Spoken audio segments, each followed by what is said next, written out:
말씀을 같이 봉독하시겠습니다. 마태복음 2장 9절에서 12절까지 함께 봉독하시겠습니다. 박사들이 왕의 말을 듣고 갈새 동방에서 보던 그 별이 문득 앞서 인도하여 가다가 악이 있는 곳 위에 머물러 서 있는지라. 그들이 별을 보고 크게 기뻐하더라. 집에 들어가 아기와 그의 어머니 마리아가 함께 있는 것을 보고 엎드려 아기께 경배하고 보배합을 열어 황금과 유황과 모략을 예물로 드리니라. 그들은 꿈에 헤로데게로 돌아가지 말라 지시하심을 받아 다른 길로 고국에 돌아가니라. 아멘. 해마다 성탄절이 찾아오지만 오늘날의 크리스마스를 가장 먼저 알리는 곳은 교회가 아니고 백화점, 쇼핑센터입니다. 그래서 크리스마스라는 말 대신 쇼핑마스라는 말이 등장하기도 합니다. 성탄절이 되면은 선물을 서로 주고받는 풍습은 아마 오늘 읽었던 마태복음 동방 박사들이 예수님 앞에 예물을 드리고 경배한 데서 비롯되지 않았는가 하는 생각을 해봅니다.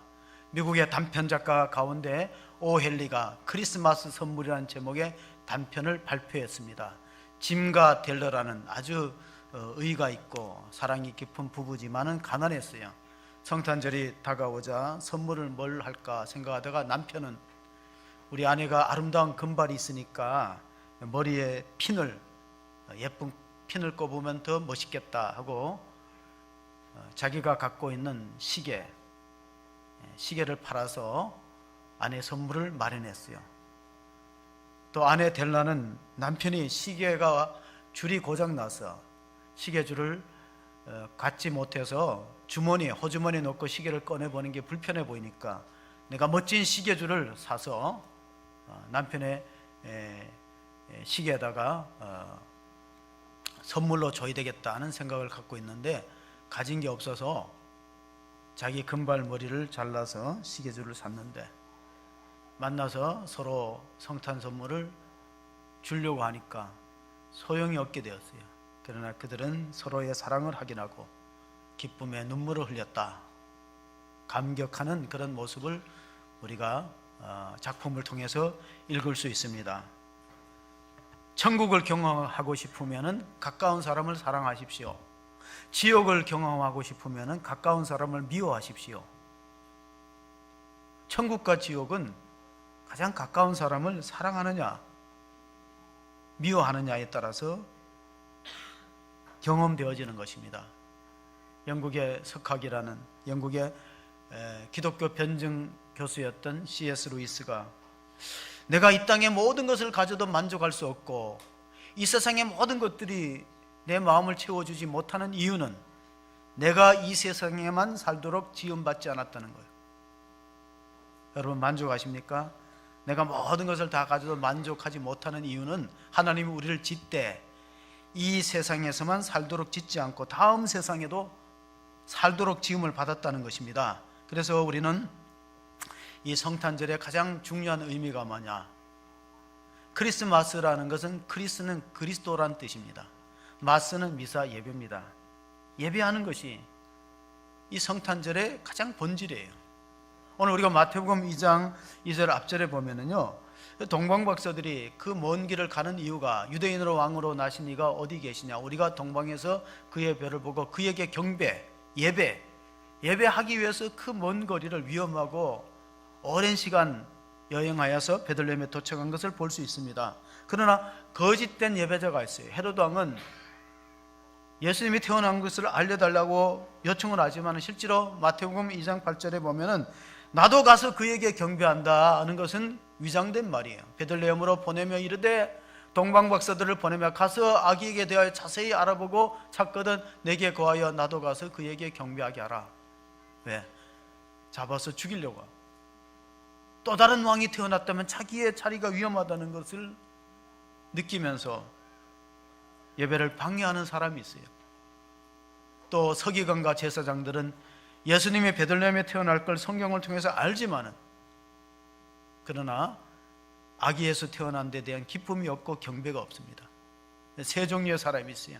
먼 길을 시간을 들여서 아기 예수께 경배하겠다는 일념으로 다가오는 사람이 있는가 하면 예배를 방해하는 사람이 있고, 또한 예배에 관심 없는 사람이 있다는 것을 볼 수 있습니다. 요즘에는 우울증 가운데 카페인 우울증이 있어요. 카페인 아시나요? 예? 카페인 어디 들어있어요? 예, 그 카페인이 아닙니다. 여기서 말하는 카페인 우울증은 카카오 스토리, 카카오톡, 페이스북, 카페, 인스타그램, SNS를 자꾸 이렇게 접촉하다가 보면은 상대적 박탈감을 느낀대요.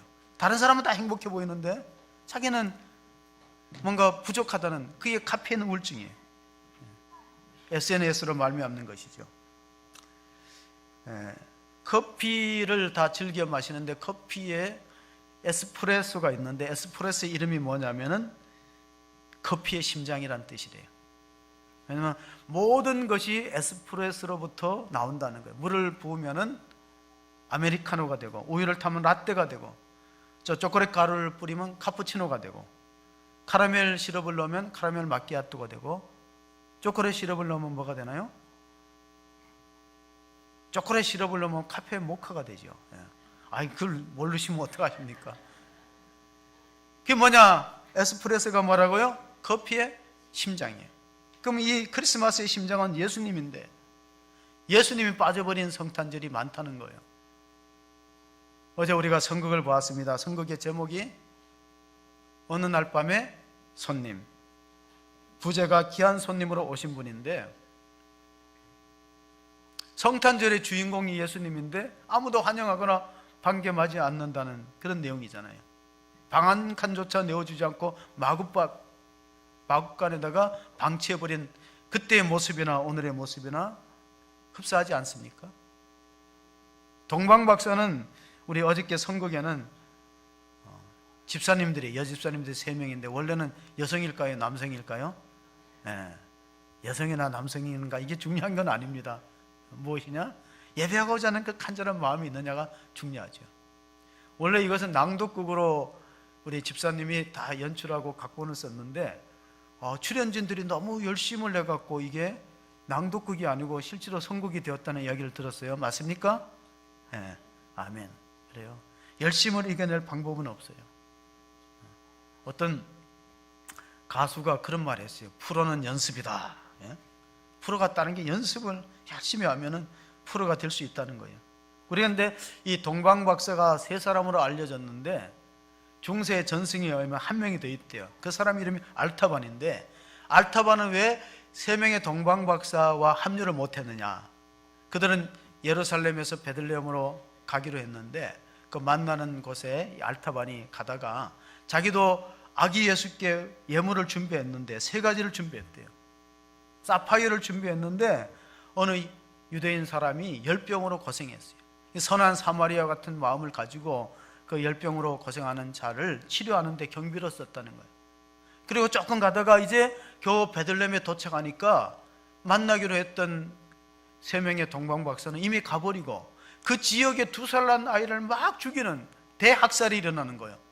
그래서 자기가 갖고 있던 그 루비를 팔아가지고 그 돈을 가지고 아기를 죽이려고 하는 헤롯의 병사를 매수했어요. 죽이지 말으라고, 내가 돈을 줄 테니까. 그래 한 생명 살인데 쓰고 마지막 이제 값진 진주가 하나 남아 있습니다. 그런데 이미 아마 예수님은 애굽으로 피신해 가버렸어요. 찾다 헤매다가 오랜 시간이 지나서 30년도 넘게 지나서 어느 날 예루살렘에 가보니까 한 젊은이가 골고다 언덕에 십자가를 지고 올라가는데, 저분이 내가 그렇게 찾던 메시아구나. 저분한테 이 진주를 드리고 어떻게 하든 저분을 풀어서 석방하도록 해야 되겠다 하는 마음을 먹는데, 그때 마침 한 노예상이 나이 어린 소녀를 팔아넘기는 그런 장면을 목격하고 그 자기의 진주를 팔아서 그 소녀를 자유롭게 하는데 그때 써버리고 결국 그는 죽게 됩니다. 마지막 죽을 때 하나님으로부터 이런 말씀이, 사랑하는 내 종아, 너가 먹지 못하고 병들고 옥에 갇혔을 때 돌보아 주었던 마태복음 25장 35절 36절의 말씀이 그가 최후로 들었던 음성입니다. 내가 줄일 때 너희가 먹을 것을 주었고 목마를 때 마시게 하였고 나그네 되었을 때 영접하였고 헐벗을 때 옷을 입혔고 병들었을 때 돌보았고 옥에 갇혔을 때 와서 보았느니라.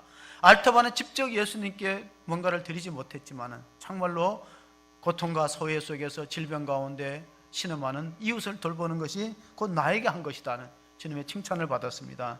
마태복음 25장 41절에 보면은 양과 염소의 심판에 있어서 염소에 대해서 하신 말씀입니다. 또 왼편에 있는 자들에게 이르시되 저주를 받은 자들아 나를 떠나 마귀와 그 사자들을 위하여 예비된 영원한 불에 들어가라. 이 본문을 깊이 묵상해 보면요, 하나님은 우리 인간을 지옥에 보내려고 작정하지는 않았어요.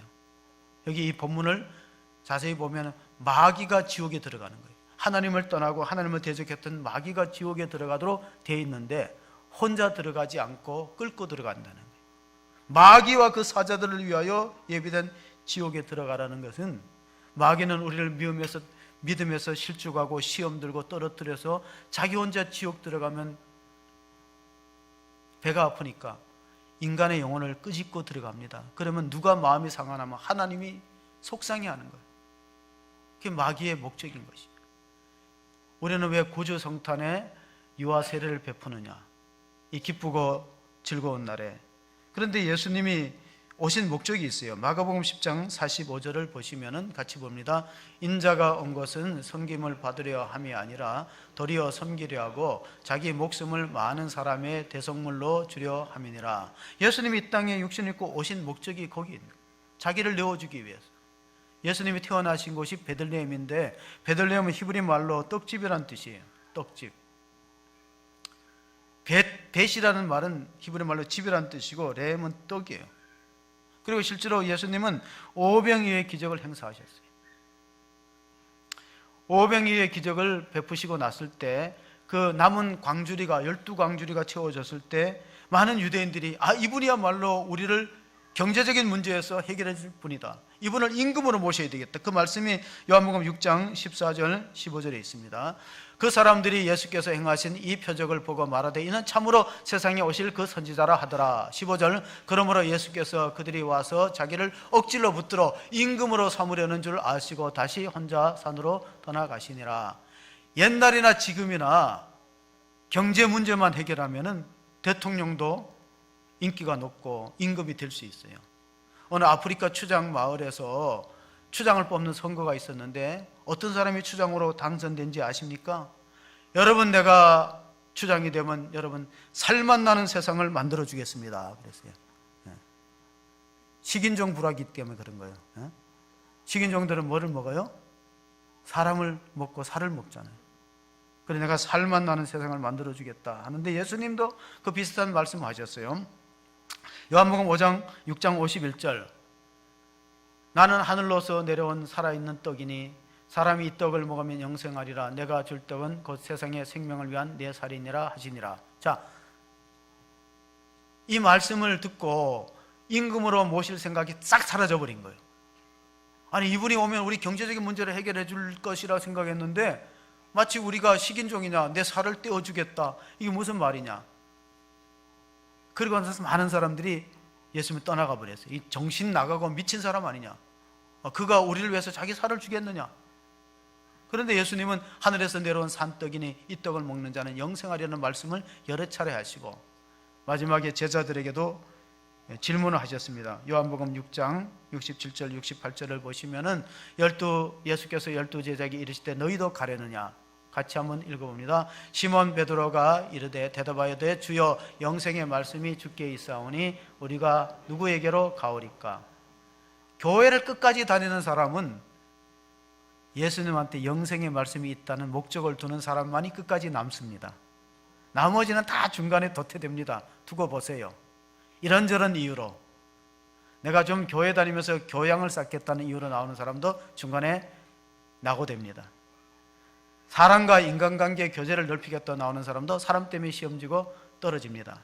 끝까지 믿음을 지키고 남을 수 있는 사람은 예수님께 무엇이 있다고? 영생의 말씀이 있으니 내가 어찌 주님을 떠나리요. 이런 사람만 남게 되어 있습니다. 최근에 일본에서 그 말기암 환자들이 그 최후의 만찬을 신청하면은 그 병원에서 예쁜 도자기 그릇에 음식을 담고 또 원하면 와인도 주고 가족들과 함께 마지막 식사를 베풀어 줍니다. 대개 사람은 이제 나이가 먹으면 어릴 때 먹었던 음식이 생각난다고 해요. 어릴 때. 그래서 일본 사람들이 그 마지막 만찬을 안병동에서 차려주는데 우동, 카레, 생선 요리, 또 라면이라고 하는 거, 우리는 라면이죠. 그 요리를 가족들과 함께 나눕니다. 우리가 음식을 먹을 수 있다는 거, 그리고 씹을 수 있다는 거, 가족들과 같이 식사한다는 게 얼마나 큰 축복인 것을 우리는 예수님의 제자들의 만찬, 최후의 만찬을 통해서도 새겨볼 수 있습니다. 어린 왕자, 생텍쥐비르가 썼던 어린 왕자에서 여우와 어린 왕자가 대화하는데 이런 대화가 있어요. 세상에서 가장 힘들고 어려운 일이 뭐냐? 돈 버는 일? 아니에요. 세상에서 가장 힘들고 어려운 일은 사람의 마음을 얻는 일이다. 사람 마음을 얻는 게 얼마나 힘들고 어려워요. 그리고 사람 마음이 다 각각이에요. 한 가족이라고 마음이 통일됩니까? 마음이 다 각각이에요. 오래전에 광수생각이라는 만화를 보면요, 사랑하는 사람이 결혼을 전제로 약혼을 하고 예물로 서로 교환했어요. 근데 그 여자가 친구를 만나서, 야, 우리 약혼 깨졌어, 나 파혼했다. 그래서 왜 그래? 그 사람 괜찮던데. 아니야, 내가 기대했던 사람이 아닌 것 같아. 그렇게 가만히 보니까 그 약혼 때 자랑했던 다이아몬드 반지를 끼고 있는 거예요. 야, 너 약혼 파혼했다면서 다이아몬드는 왜 끼고 있냐니까, 아, 다이아몬드에 대한 나의 애정은 변함이 없어. 사람은 싫어지지만 다이아몬드는 갖고 있겠다는 거예요. 이게 인간의 욕심이 아닙니까? 사람을 마음을 얻는 것이 가장 어렵기 때문에 하나님은 우리를 구원하실 때 힘으로 구원하지 않아요. 만약에 하나님이 공중에서 구름의 음성으로 여러분은 다 예수를 믿으시오 하고 몇 번만 천둥치듯이 벼락치듯이 얘기했더라면 두려워서 믿었을걸요. 그래서 로마 시대의 평화를 뭐라 그러냐면 팍스 로마나, 로마의 힘에 의한 평화다. 언제 깨어질지 모릅니다. 오늘날의 세계 평화는 팍스 아메리카나, 미국의 군사력, 경제력에 의해서 유지되는 평화예요. 그러나 하나님이 말씀하시는 평화는 그게 아니에요. 예수님으로 말미암는 평화, 지극히 높은 곳에서는 하나님께 영광이요 땅에서는 기뻐하심을 입은 사람들 중에 평화로다. 그 평화가 있기를 소원합니다. 주님은 우리에게 가장 귀한 선물을 주셨어요. 오늘 성가대가 하나님의 가장 위대한 사랑, 그건 바로 독생자를 주신 것이다. 요한복음 3장 16절 같이 한번 봅니다. 하나님이 세상을 이처럼 사랑하사 독생자를 주셨으니 이는 저를 믿는 자마다 멸망하지 않고 영생을 얻게 하려 하심이라. 하나님은 우리가 달라는 걸 주는 게 아니고, 우리가 원하는 걸 주는 게 아니고, 우리가 가장 필요한 걸 주십니다. 우리는 자꾸 하나님이, 우리가 봤을 때 하나님이 가장 필요한 게 영생인데 우리는 그 밖에 많은 걸 달라고 해요. 오늘 동방 박사들이 세 가지 예물을 예수님께 드렸는데, 첫째는 황금입니다. 황금은 변하지 않습니다. 그래서 옛날에 왕관들 보면 다 금으로 되어 있고 솔로몬의 궁전도 금으로 되어 있습니다. 나의 하나님 내가 주를 높이고 영원히 주의 이름을 찬송하리다. 하나님은 만왕의 왕이 되신다는 왕권을 상징하는 것이 황금이었어요. 에이든 토저라는 목회자는 하나님을 최고의 가치를 두지 않는 사람은 예배드리기 어렵다 그래요. 하나님이 가장 가치 있고 귀한 분이라는 생각을, 그런 마음을, 그런 믿음을 갖지 않는 사람은 예배를 방해받습니다. 다른 일에 바쁘고 또 세상의 물질에 얽매이고. 예배 신학자들은 이렇게 말합니다. 인간이 할 수 있는 가장 긴급하고 중요하고 가치 있는 일은 하나님을 경배하고 예배하는 일이다. 자, 헤로드 왕은 왜 예수를 죽이려고 했을까요? 오늘 우리 속에도 헤롯이 있어요. 그게 뭐냐면 내 마음의 왕자를 내려놓지 않아요. 내가 내 인생에 주인이고 내 영혼의 선장이고 내가 모든 걸 결정을 하는 거예요. 내가 왕됨을 포기해야만 예수님이 우리 마음의 왕자를 차지할 줄로 믿습니다. 두 번째, 유황을 드렸어요. 유황은 향을 내는 재료인데 성전에서 태워서 향기가 올라갑니다. 구약시대 성막에 보면 성소에 세 가지가 있습니다. 등대, 금등대와 분향단과 떡상이 있어요. 떡상은 하나님의 말씀이에요. 그리고 금등대는 세상에 빛으로 오시는 주님을 의미합니다. 분향단이 뭐냐? 분향단은 기도입니다. 기도. 아프리카와 아라비아에 자생하는 나무에서 그 향을, 유향을 만들어내서 끊임없이 불을 피우는데 계시록에 보면은 이 기도가 하나님께 올라간다. 이 분향단이. 그것은 바로 그 두루마기를 취하심에 내 생물과 24장로들이 그 어린 양 앞에 엎드려 각각 검은 고와 향이 가득한 금대접을 가졌으니 이 향은, 분향은 성도의 기도들이다. 우리가 만인 제사장이라는 이야기를 개신교에서 많이 하는데 제사장의 가장 중요한 의무는 기름 등불을 꺼뜨리지 않고 분향단에 향기가 올라가게 하는 거예요.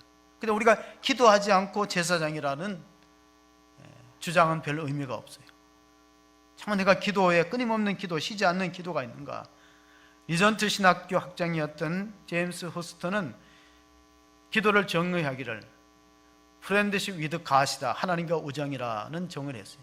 기도는 내 필요를 구하는 것 이전에 하나님과 깊은 교제다. 세 번째, 동방박사가 드렸던 예물은 모략입니다. 여러분 잘 아시는 것처럼 예수님이 십자가에 달리실 때 모략을 탄 포도주를 올렸을 때 예수님이 받으시지 않았어요. 왜냐하면 모략은 마취제이기 때문에, 또 모략은 방부제입니다. 시체를 썩지 말려고 하기 때문에. 예수님이 돌아가셨을 때 12제자가 장례위원이 되지 않았습니다. 베드로가 장례위원장이 되고 요한과 야고보가 다 예수님의 시선을 수습하고 그렇게 하지 않았어요. 다 도망가고 달아났습니다. 오히려 예수님하고 가까이 하지 않았던 아리마대 요셉, 니고데모 같은 당시의 국회의원들이 와서 예수님의 장례를 집례했습니다. 아리마대 사람 요셉은 예수의 제자이나 숨어서 믿었습니다. 유대인들이 두려워하여 그것을 숨기더니 2일 후에 베드로에게 당돌하게 가서 예수의 시체를 가져다가 구하며 빌라도가 허락하는지라 이에 가서 예수의 시체를 가져가니라. 39절에 보시면은 일찍이 예수께 밤에 찾아왔던 니고데모도 모략과 침향 섞은 것을 100리터라를 가지고 온지라. 여러분, 이 30kg가 넘는 이 유향과 모략과 침향을 가지고 예수님의 장례를 준비했던 사람들은 예수님의 제자들이 아니었어요. 그 당시에 국회의원이었던 아리마대 요셉과 니고데모가 예수님의 장례를 정중하게 치렀다. 그러므로 이 세 가지 예물의 의미는 뭐냐? 왕 대신 그리스도, 그 다음에 유향을 올려서 끊임없이 기도하시는 그리스도, 제사장의 그리스도, 그리고 또 모략은 예수님의 죽으심, 복음을 전하다가 핍박받고 순교하신 그 선지자적인 사명을 감당했다. 그래서 이것을 신학적으로 그리스도의 삼중직이라고 불러요. 예수님은 당시에 구약시대에 기름 부음 받은 사람들이 세 가지를 겸할 수 없었어요. 왕은 왕으로서 기름 부음이 끝나고 겸직을 할 수가 없어요. 제사장은 제사장으로서, 선지자는 선지자로서 하나님께 기름을 부음을 받게 되어서 주의 일을 감당했지만 예수님은 만왕의 왕이시고 만주의 주이시기 때문에 혼자서 왕이시고 선지자시고 제사장의 직분을 감당했다. 더욱이 자신의 몸을 화목제물로 드려서 우리 인류를 죄에서 구속하셨다는 사실을 우리가 꼭 믿으시고, 예수님이 태어났던 탄생을 기념하는 교회에 가면은 이런 그 십자가 모양의 예수님의 그 성전을 우리가 볼 수 있습니다. 예수님이 십자가 모양의 그 성전은 지붕 모양이 십자가로 되어 있어요. 예수님이 태어났던 탄생교회의 지붕 모양은 십자가로 되어 있고, 여기 별이 14개가 있는데 별은 하나지만은 그 옆에 삼각형으로 뾰족 튀어나온 것이 14개입니다. 이것은 아브라함과 다윗까지 14대고 마태복음 족보에, 그리고 또한 그 다윗서부터 바벨론 포로로 붙들려 갔을 때가 14대고 포로에서 잡혀간 이후에 예수님이 탄생할 때까지 14대니까 그 별의 삼각형이 14개 모양으로 되어 있습니다. 그리고 예수님의 탄생교회 입구는 상당히 좁습니다. 사람이 고개를 숙여야만 들어갈 수 있고 낮은 문입니다. 오늘 우리가 예수님을 만나기 위해서는 우리의 기득권을 내려놓는 겸손함이 필요하다. 내 자아를 포기하고 정말 주님이 내 마음의 왕자로 들어오실 수 있는 그러한 자세가 필요합니다. 마지막 우리가 마태복음 2장 12절을 같이 읽어 보시겠습니다. 마지막 성경 읽습니다. 그들이 꿈에 헤로데게로 돌아가지 말라 지시하심을 받아 다른 길로 고국에 돌아가니라. 예수를 믿는다는 것은 다른 길을 가기로 결정하는 용기입니다. 그러니까 용기 없으면 예수를 못 믿습니다. 동방박사 세 사람은 예수님 만나기 위해서 위험을 무릅쓰고 험한 길을 달려왔습니다. 아기 예수께 경배하고자 하는 목적입니다. 예배를 드리기 위해서도 이런 희생과 용기가 필요합니다. 영국의 신학자 제임스 베커가 한 유명한 말이 있어요. 여러분이 하나님에 대한 지식이 아무리 많아도, 하나님에 대한 방대한 지식이 있어도 그 지식이 예수님을 예배하도록 인도하지 못하면, 하나님께 예배하도록 인도하지 못하는 지식은 죽은 지식이다. 여러분 성경을 많이 아십니까? 근데 그 많이 아는 성경 지식, 오랫동안 신앙생활의 경험이 우리로 하여금 하나님을 진심으로 예배하도록 만들지 못하는 지식은 죽은 지식이다. 그 지식을 갖고 있었던 사람들이 예수님 당시에 서기관과 바리새인들, 제사장들이었습니다. 그들은 아기 예수께 나오지 않습니다. 왜? 나가는 것은 시간의 낭비고 물질의 낭비고 육신의 낭비예요. 예수님께 예배하려면 시간 들어야죠. 짐승을 갖다가 예물로 제사로 바치려면 물질이 낭비되죠. 내가 또 수고하는 수고가 낭비 있기 때문에 결코 그렇게 하지 않습니다. 우리가 십자가를 따른다고 하면서 손해를 각오하지 않고 대신 죽지 않으면 십자가는 하나의 장식물에 불과합니다. 마르바 던이라는 여성신학자가 예배 곧 거룩한 낭비다, 유명한 말이었어요. 동방박사는 주님을 경배하기 위해서 거룩한 낭비를 서슴없이 아낌없이 해서 아기 예수를 경배했습니다. 오늘 우리의 모습은 어떠합니까? 정말 우리가 진심으로 하나님을 예배하는 마음을 갖고 이 성탄절을 잘 보내시고 온전한 예배자로서 다시 설 때 주님은 우리에게 이런 능력을 주십니다. 하나님이 우리에게 가장 큰 주시는 능력이 뭐냐? 다시 실사할 수 있는 능력, 다시 지삭할 수 있는 능력, 다시 새롭게 할 수 있는 능력이 오늘 성탄을 맞이하는 모든 성도에게 임하기를 주의 이름으로 축복합니다. 아멘. 하나님 아버지, 오늘 2018년 구주 성탄을 보내게 하시고 낮고 천한 말구 위에 태어나신 주님을 경배했던 목자들과 동방박사들처럼 우리도 진정한 예배자로 살 수 있도록 은혜를 베풀어 주시옵소서. 하나님, 정말로 험한 길을 달려왔습니다. 하늘 영광을 받으시기에 합당하신 하나님께서 동방박사들의 귀한 세 가지 예물 황금과 유황과 모략을 받고 왕 되시고 선지자 되시고 제사장 되신 그리스도를 증거했습니다. 오늘 또 우리가 마음 중심을 아기께 예수께 경배하고 우리의 마음에 가장 귀한 것을 열어서 주님 앞에 드리는 진정한 예배자로 거듭날 수 있도록 도와주시옵소서. 또한 이 땅의 여러 가지 어려운 일 때문에 낙심하거나 좌절하지 말고 다시 한번 시작할 수 있는 용기를 주시고 하나님이 언약하신 더 나은 번향으로 믿음으로 달려가는 저희들 되게 축복하여 주시옵소서. 우리 구주 예수 그리스도 이름으로 기도하옵나이다. 아멘.